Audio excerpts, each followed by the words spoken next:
Sidney Endle, the author of the book, The Kacharis, may well be described as a good friend of the Kacharis, i.e., the Boros or the Boros, the pioneer of modern education, the torchbearer, the morning star of education, the great social reformer and the eye-opener in the true sense of the term. His name and contributions especially to the Boro-Kacharis should be written with golden ink.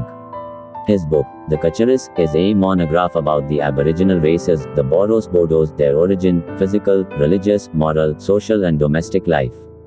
This book, per excellence, deserves to be called as the magnum opus, a great book, because it serves as the original document of the Boros Bodos, the oldest and the first ever historical book that needs to be preserved with utmost care. He came to India in February 1864 as a missionary sent by the Society for the Propagation of the Gospel (SPG) and worked under Mr.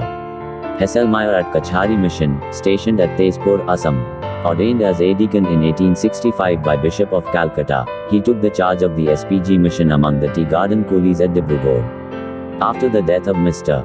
Hesselmeyer, Rev. Endle became the chaplain of the tea garden areas in the district of Daring, now Udalguri and Sonitpur, and also took the charge of the Kachari mission in that district with the headquarter at Tezpur. This was the beginning of his work among the Kacharis or the Boros, who dedicated his whole life sacrificing every bit of his pulse. In the language of J. D. Anderson, ICS retired in his introduction to The Kacharis, Rev.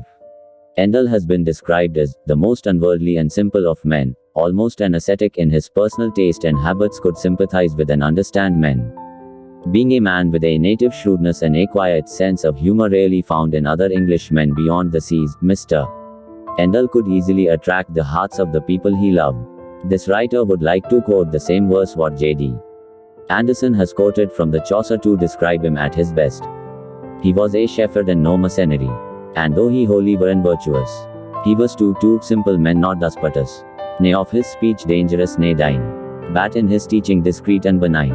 He was a gregarious person, a man of benevolence, a real Catholic in his love for the Kacharis with an all-embracing character, because he was like a good shepherd around whom the flocks gathered together to listen to his voice, to be loved and to be cared of. His incredible love for the people, his unselfishness of nature, his simplicity and joyous nature delighted the simple village folk, who affectionately called him Gaimanibre, the old man of the village.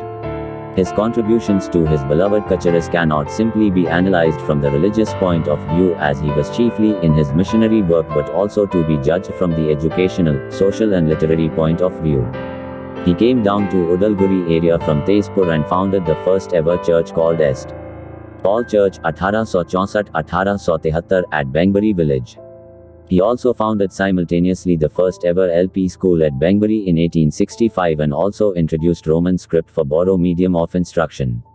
He also established LP school at Ghagra near Bengbari, one at Shekhar near Tangler during 1865-1870 and another one at Borigaon, Dwamokha in 1893. It is a matter of pride and also amazing to think that education began in a most backward and remote area like Harisinga in the northern part of the then Mangaldai subdivision as early as 1864, which is almost 146 years old from now, where there was no any formal system of education in the entire undivided Assam. It was only in 1926 that an act of education known as the Primary Education Act of Assam was passed.